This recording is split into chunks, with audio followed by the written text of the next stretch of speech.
एक बार फिर देवर्षि नारद के मन में यह अभिमान पैदा हो गया कि वे ही भगवान विष्णु के सबसे बड़े भक्त हैं। वे सोचने लगे, मैं रात दिन भगवान विष्णु का गुणगान करता हूँ, फिर इस संसार में मुझसे बड़ा भक्त और कौन हो सकता है। किंतु पता नहीं श्रीहरि मुझे ऐसा समझते हैं या नहीं। यह विचार कर नारद भगवान विष्णु के पास क्षीर सागर में पहुंचे और उन्हें प्रणाम किया। विष्णु जी बोले, आओ नारद, कहो कैसे आना हुआ। नारद बोले, भगवान, मैं आपसे एक बात पूछने आया हूँ। भगवान विष्णु बोले, मैं तुम्हारे मन की बात जानता हूँ नारद, फिर भी तुम्हारे मुंह से सुनना चाहता हूँ।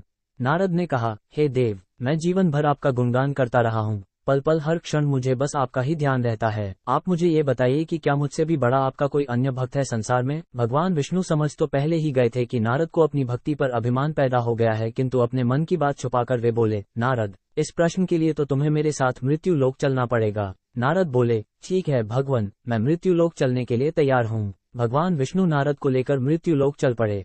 धरती पर पहुंचकर दोनों ने किसान का भेष धारण किया और एक गांव के किनारे बनी एक झोपड़ी की ओर चल पड़े। विष्णु बोले, नारद, मेरा एक बहुत बड़ा भक्त यहाँ इस कुटिया में रहता है। आश्चर्य है, क्या मुझसे बढ़कर भी किसी की भक्ति हो सकती है। नारद के मुख से निकला, क्या वह भी मेरी तरह आपका ध्यान लगाए रहता है। आओ स्वयं ही जान लोगे।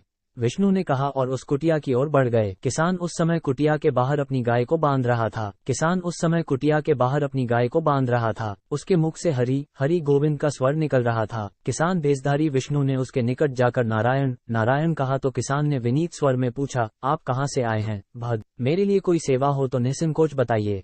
किसान वेशधारी भगवान विष्णु ने कहा, हम नगर जा रहे हैं, पर अंधेरा घिरने लगा है, वन में जंगली पशुओं का डर है, इसलिए रात भर आश्रय चाहते हैं। किसान ने प्रसन्न भाव से कहा, मेरी कुटिया में आपका स्वागत है भद्र, और जो रखा सूखा घर में है आपके लिए हाजिर है। भगवान ने मुझे आप लोगों की सेवा करने का अवसर दिया है, बड़ी कृपा हुई उनकी। बाहर दालान ने एक खटिया पर दोनों को बिठाकर किसान अंदर गया और अपनी पत्नी से कहा, देवी, दो अतिथि आए हैं। किसान की पत्नी उस समय अपने बच्चों को भोजन परोस रही थी। धीरे से आटे का बर्तन दिखती हुई बोली, घर में इतना सा ही आटा है और ये बच्चे और भोजन मांग रहे हैं। किसान बोला, कोई बात नहीं, हम अतिथियों को भरपेट भोजन कराएंगे, तुम बच्चों को आज कांजी बनाकर पिला देना। नारद और भगवान विष्णु ने उन दोनों का सारा वार्तालाप सुना, फिर भी परीक्षा के लिए भोजन की थाली पर बैठ गए। जब दोनों भरपेट भोजन कर चुके तो नारद सोचने लगे, ये सीधा साधा गृहस्थ भगवान का सबसे बड़ा भक्त कैसे हो सकता है। उधर श्रीहरि ने किसान से और भोजन लाने की फरमाइश कर दी। बोले, मेरा पेट अभी नहीं भरा, क्या और भोजन मिलेगा। किसान रसोई घर में गया और जाकर पत्नी से पूछा, कुछ और भोजन बचा है क्या। पत्नी बोली, बच्चों के लिए कांजी बनाई है, बस वही शेष है। विष्णु और नारद वह भी पी गए। किसान और उसके परिवार को भूखे ही सोना पड़ा। भूखे बच्चे माँ का आंचल थाम कह उठे, माँ नींद नहीं आ रही है, मुझे बड़े जोर की भूख लगी है। पिताजी ने उन अतिथियों को कांजी भी क्यों पिला दी। किसान ने बच्चे के सर पर हाथ फेरते हुए कहा, अतिथि को भोजन कराना स्वयं विष्णु भगवान को भोग लगाने के समान है बेट। बाहर दालान में दोनों अतिथि अलग अलग बिस्तरों पर लेटे हुए थे। भगवान विष्णु ने कहा, तुमने सुना नारद, किसान और उसके परिवार को भोजन नहीं मिला, फिर भी वो मेरे गुण गाए रहे हैं। ये तो कुछ भी नहीं है, मैंने तो कई कई दिनों तक भूखे रहकर आपका स्मरण किया है। अगले दिन सुबह उन्होंने देखा किसान भगवान विष्णु की मूर्ति के सामने कह रहा था, गोविंद हरि हरि, तुम सदा मेरे मन में बसे रहो, बस मुझे कुछ और नहीं चाहिए। फिर दोनों अतिथियों से बोला, हरि की बड़ी कृपा है, वही जग का रखवाला है, प्रभु की दया से रात को कोई कष्ट तो नहीं हो। जब तक आपका जी चाहे तब तक आप दोनों यहाँ रहे, मैं खेत पर जा रहा हूँ।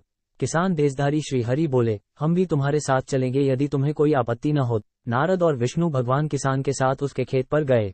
किसान बोला, यही है अपना खेत, अब मैं अपना काम करूंगा।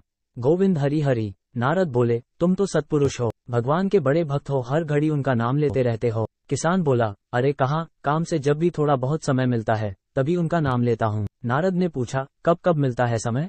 किसान बोला, सुबह उठता हूँ तब, रात को सोता हूँ तब, और दिन में जब भी काम से समय मिल जाए। ओ समझा, नारद के मुख से निकला। दोनों जब किसान से विदा लेकर चले तो नारद ने व्यंग्यात्मक स्वर में कहा, आपने सुना भगवान, वो सुबह शाम 2 बार ही आपका स्मरण करता है, जबकि मैं हर समय ध्यान करता हूँ, फिर भी आप उसे महान भक्त बताते हैं।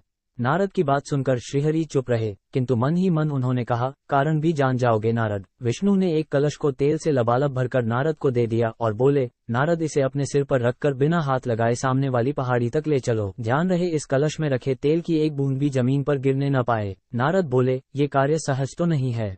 ये कहकर नारद ने कलश सिर पर रख लिया और पहाड़ी की ओर चल दिए। नारद पहाड़ी तक गए और लौट आए। विष्णु बोले, लौट आए नारद, ठीक है, अब ये बताओ कि इतनी दूर जाने और आने में तुमने कितनी बार मेरा स्मरण किया है। नारद बोले, एक बार भी नहीं भगवान, करता भी कैसे, मेरा सारा ध्यान तो तेल और कलश की तरफ लगा हुआ था। श्रीहरि बोले, तब तुम ही सोचो, वो किसान दिन भर कठिन परिश्रम करता है, फिर भी 2-4 बार मेरा स्मरण जरूर करता है और तुम एक बार भी मेरा स्मरण नहीं कर पाए। विष्णु की बात सुनकर नारद के अंतर्चक्षु खुल गए। वो श्रीहरि के चरणों में गिरकर बोले, मान गया प्रभु, जो संसार के झंझटों में रहकर भी आपका स्मरण करते हैं वे ही सबसे बड़े भक्त हैं।